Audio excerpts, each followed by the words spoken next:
Hello, we are going to study how do organism reproduce class 10. Previous lecture we recall we study the two type of male reproductive system.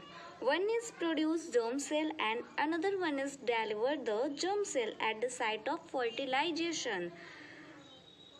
There are who produce germ cell are known as the testes. Testes are produce the germ cell. The germ cell is known as gamete. Gamete, the male gamete is sperm. So sperm are produced from the testes, and testes lie on the scrotum. We discuss about the which are transport the system. We discuss now about the sperm. हम सब अब sperm के बारे में discuss करेंगे, जैसा कि आपको चैप्टर में बताया गया था लास्ट वीडियो में कि हमारा अब नेक्स्ट टॉपिक जो था वो स्पर्म था। तो स्पर्म क्या होता है? स्पर्म का स्ट्रक्चर कुछ इस टाइप का होता है। इसके 3 पार्ट्स होते हैं। फर्स्ट पार्ट जो होता है हेड कहलाता है, सेकंड पार्ट जो होता है मिडिल पार्ट होता है, एंड जो ये थर्ड वन जो होता है ये टेल कहलाता है। तो जो हेड वाला पार्ट होता है इसके 2 लेयर होते हैं। ये आउटर लेयर होता है और इसके अंदर वाला जो पार्ट होता है इसमें क्या भरा होता है? फ्लूइड भरा होता है। और इस पूरे स्ट्रक्चर को एक्रोसोम कहा जाता है। क्या कहा जाता है? एक्रोसोम कहा जाता है। और मिडिल पार्ट में क्या प्रेजेंट होता है? यहाँ पे ढेर सारे माइटोकॉन्ड्रिया प्रेजेंट होते हैं जो कि हेल्प करते हैं स्पर्म को, क्या देते हैं? एनर्जी देते हैं मूवमेंट करने के लिए। और ये यहाँ पे टेल होता है। टेल इसके मूवमेंट के लिए मूवमेंट प्रोवाइड कराता है। ओके, स्पर्म को मूवमेंट प्रोवाइड कराता है, ये मूवमेंट में वर्क करता है टेल। तो अब हम देख रहे थे स्पर्म के बारे में basic knowledge. Head of the sperm contain the genetic material. हाँ, जो इनका हेड होता है, ये वाला पार्ट जो होता है हेड, ये क्या कंटेन करता है? Genetic material, that is DNA and RNA. ये 2 पार्ट ये कंटेन करता है। ओके, यानी कि मेल के जो जीन्स होते हैं जितने भी डीएनए आरएनए, वो उन सब का ट्रांसफर फीमेल में कैसे करता है? ये बाय द स्पर्म। इसके बाद आता है मिडिल पाइप कंटेन्स। जो ये मिडिल पार्ट होता है, मिडिल पार्ट क्या कंटेन करता है? माइटोकॉन्ड्रिया कंटेन करता है। और लोअर रीजन जो होता है यानी कि टेल जो होता है, टेल किस में हेल्प करता है? मूवमेंट के लिए हेल्प करता है। किस में हेल्प करता है? मूवमेंट को हेल्प करता है स्पर्म के। ओके, अब इसके बाद हमारा आता है एक्सटर्नल रिप्रोडक्टिव सिस्टम। एक्सटर्नल मतलब मेल का जो एक्सटर्नल रिप्रोडक्टिव सिस्टम है उसमें क्या है? सबसे पहला जो है वो पेनिस आता है। पेनिस होता है पहला पार्ट। पेनिस के 3 पार्ट्स होते हैं। फर्स्ट पार्ट इसका जो होता है क्या कहलाता है? रूट कहलाता है। सेकंड पार्ट जो होता है बॉडी शाफ्ट कहलाता है।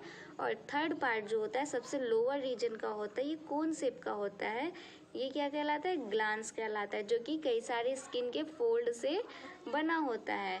और ये जो इसका बॉडी होता है, ये मिडिल वाला पार्ट बॉडी कहलाता है। और रूट क्या होता है? जो एब्डोमेन होता है यानी पेट के नीचे वाला पार्ट होता है, उससे रूट क्या होता है? कनेक्टेड होता है, ज्वाइंट होता है। ओके, तो पेनिस के कितने पार्ट होते हैं? 3 पार्ट होते हैं, root, shaft, body shaft and glans. तो रूट क्या करता है? Attach to the wall of abdomen, and body shaft एक सिलेंड्रिकल स्ट्रक्चर होता है। और थर्ड वन जो होता है ग्लांस होता है, जो कि पेनिस का क्या कहलाता है? हेड शेप होता है, और यह कोन शेप का होता है। ओके, हेड पे कोन शेप का होता है। और कवर्ड होता है लूज लेयर। स्किन की जो लेयर होती है बहुत ही लूज होती है, उससे कवर्ड होता है, जिसको क्या कहते हैं? फोर स्किन कहते हैं। क्या कहते हैं? फोर स्किन कहते हैं। इसके बाद हमारा आता है नेक्स्ट पार्ट स्क्रोटम। तो इसको डिस्कस करने से पहले हम एक फिगर देखेंगे तो उसमें आपको समझ में आ जाएगा।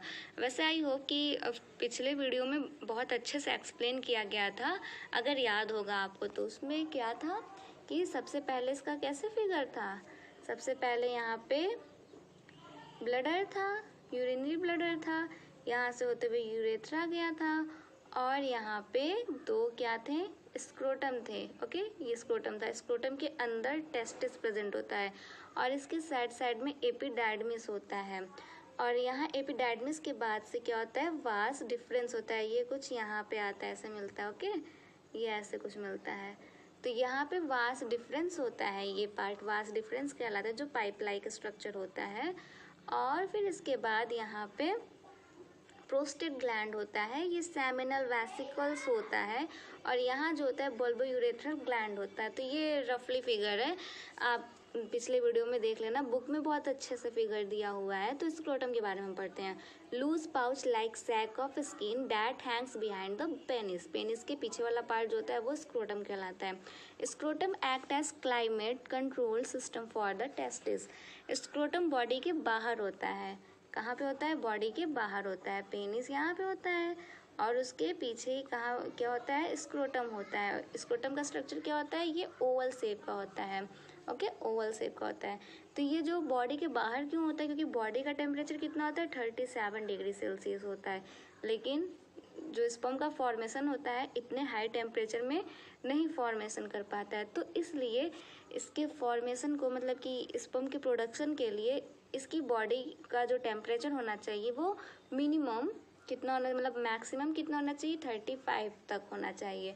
तो स्क्रोटम का जो टेम्परेचर होता है वो 35 डिग्री सेल्सियस होता है। इस वजह से स्क्रोटम जो होता है बॉडी पार्ट से बाहर होता है। स्पर्म का फॉर्मेशन कहाँ होता है, बॉडी पार्ट से बाहर होता है। ठीक है, तो ये तो हमारा हो गया, स्क्रोटम के बारे में हम स्टडी कर लिए।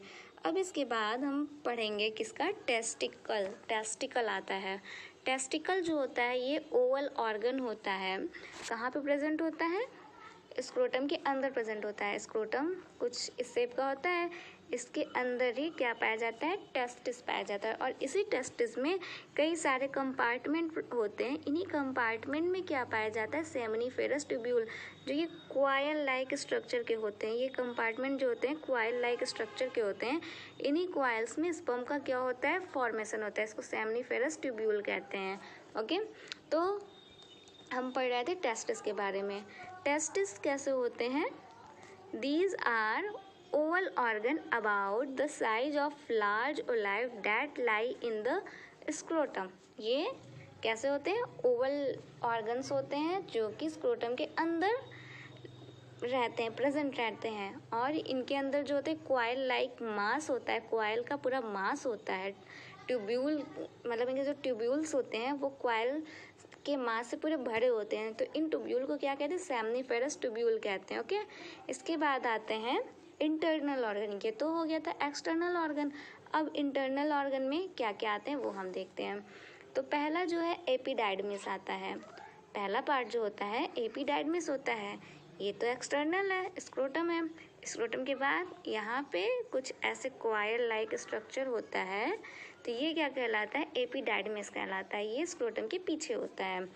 Okay, long coil tube that rest on the back side of each testicle. It transport and stored sperm cell that are produce in the testis. अब ये लगा होता है स्क्रोटम से और स्क्रोटम के अंदर टेस्टिस होता है। तो ये क्या करता है, टेस्टिस से जो स्पर्म निकलता है, रिलीज होता है, उसका ये क्या करता है, ट्रांसपोर्ट करता है। अब इसके बाद हमारा आता है next topic, vas deferens. Vas deferens क्या होता है, वास डिफरेंस जो होता है पाइप की तरह, ट्यूब की तरह एक स्ट्रक्चर होता है जो कि एपिडार्मिस से होके पेल्विक कैविटी तक जाता है। पेल्विक कैविटी स्टार्टिंग में बताया गया था ना, पेल्विक कैविटी होता है। तो ये कहाँ से कहाँ तक जाता है, एपिडार्मिस से होके पेल्विक कैविटी तक जाता है। और कहाँ पे प्रेजेंट होता है, ये जो ब्लडर होता है यहाँ पे स्ट्रक्चर में स्टार्टिंग में ये ऐसे ब्लडर होता है, यहीं पे इसी के पीछे कहाँ पे ये प्रेजेंट होता है, वास डिफरेंस। ओके, तो ये क्या करता है, ये स्पर्म को यूरेथ्रा तक ले आता है। इसका मेन काम जो है स्पर्म को यूरेथ्रा तक ले आना है। अब इसके बाद आता है इजैकुलेटरी डक्ट। अब इजैकुलेटरी डक्ट क्या है, ऐसे डक्ट्स होते हैं जो कि स्पर्म को मूव कराने के लिए फ्लूइड प्रोवाइड कराते हैं। क्या प्रोवाइड कराते हैं, फ्लूइड प्रोवाइड कराते हैं। अब आप खुद ही मान लो, अगर कोई भी जगह तरल मतलब कि लिक्विड वाली जगह होगी, फ्लूइड जगह होगी, तो वहाँ पे कोई भी चीज़ ज़्यादा अच्छे से फिसल सकती है कि नहीं, फिसलन होती है ना, स्लिप कर सकती है। तो स्लिप करती है तो उसको मूवमेंट में क्या मिलता है, हेल्प मिलता है। इजैकुलेटरी डक्ट में क्या होता है, वॉस डिफरेंस होता है और सेमिनल वेसिकल्स होते हैं।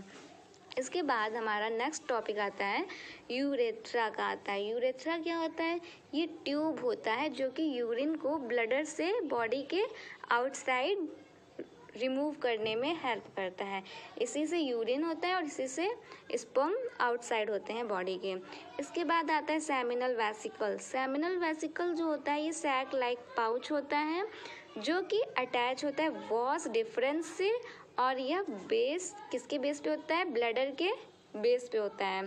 ठीक है, तो ये सेमिनल वेसिकल्स हो गया। अब इसके बाद हम देखते हैं प्रोस्टेट ग्लैंड। प्रोस्टेट ग्लैंड कैसा होता है? जैसे कि फिगर में बताया गया था आपको कि प्रोस्टेट ग्लैंड कुछ वॉलनट साइज का होता है, मीन्स कि ये ऐसा कुछ गोल सा होता है। ठीक है, इसके चारों ओर जो होते हैं ये दो साइड तो सेमिनल वेसिकल पाया जाता है, इसके इधर जो होता है दो ग्लैंड होता है जिसका नाम है बल्बो यूरेथ्रल ग्लैंड। ठीक है, इसके किनारे बल्बो यूरेथ्रल ग्लैंड पाया जाता है। प्रोस्टेट ग्लैंड हम पढ़ रहे थे, तो ये इसका जो साइज होता है वॉलनट साइज का होता है और यह यूरिनरी ब्लडर के जस्ट नीचे होता है, रेक्टम के सामने होता है। यह क्या रिलीज करता है? ये फ्लूइड रिलीज करता है जो कि स्पर्म को न्यूरिश करता है। फिर इसके बाद आता है बल्बो यूरेथ्रल ग्लैंड, इसको कॉपर ग्लैंड भी कहते हैं, और ये मटर के साइज का होता है। कहाँ पे प्रेजेंट होता है? यूरेथ्रा के जस्ट नीचे प्रेजेंट होता है। ओके, एक फिगर है उसके थ्रू आप लोग देख लेना, बहुत अच्छे से समझ में आए। ये फिगर देखो, ये जो फिगर है मेल रिप्रोडक्टिव सिस्टम का फिगर है। यहाँ पे जो पार्ट है, क्या क्या पार्ट है यहाँ पे? ये तो हो गया यूरिनरी ब्लडर हो गया, ये हो गया प्रोस्टेट ग्लैंड जो कि वॉलनट साइज का है, और ये है सेमिनल वेसिकल्स, और ये पूरा पार्ट जो है स्क्रोटम है, और ये टेस्टिस है, और ये जो है एपिडाइडमिस है, और ये जो ट्यूब की तरह पाइप की तरह स्ट्रक्चर है ये वॉस डिफरेंस है, और ये यूरेथ्रा है, और ये पेनिस है ना? पेनिस के पीछे स्क्रोटम, स्क्रोटम के अंदर टेस्टिस प्रेजेंट होता है। ठीक है, तो ये फिगर है इसका मेल रिप्रोडक्टिव। इसके बाद आता है हाँ, जो बल्बो यूरेथ्रल ग्लैंड होता है उसके जो फ्लूइड होता है, जो फ्लूइड रिलीज करता है वो किसी भी तरह की एसिडिटी को न्यूट्रलाइज कर देता है, यूरिन की एसिडिटी को। The entire male reproductive system is depend on hormone. The primary hormone involve in the male reproductive system are FSH and LH and testosterone. जो प्राइमरी हार्मोन्स होते हैं उसमें कौन कौन से हैं? FSH है यानी फॉलिकल स्टिमुलेटिंग हार्मोन, और LH यानी ल्यूटेनाइजिंग हार्मोन। ठीक है, ये दो तरह के जो हार्मोन होते हैं, और एक तीसरा भी हार्मोन है टेस्टोस्टेरोन, यानी कि ये 3 टाइप के जो हार्मोन होते हैं ये प्राइमरी हार्मोन कहलाते हैं मेल रिप्रोडक्टिव सिस्टम के। तो यहाँ पे जो FSH होता है यानी कि फॉलिकल स्टिमुलेटिंग हार्मोन, ये स्पर्म का क्या करता है? प्रोडक्शन करता है, यानी कि स्पर्म को ये बनाता है। ठीक है, स्पर्म का फॉर्मेशन करता है। और जो LH यानी कि ल्यूटेनाइजिंग हार्मोन होता है ये क्या करता है? Production of testosterone. ये टेस्टोस्टेरोन में जो होता है उसका प्रोडक्शन करता है। टेस्टोस्टेरोन का मतलब ये एक हार्मोन है जो कि टेस्टिस के थ्रू निकलता है, उसी का ये प्रोडक्शन करता है। ठीक है, तो ये तो 2-3 हार्मोन्स हो गए, प्राइमरी हार्मोन कहलाएंगे।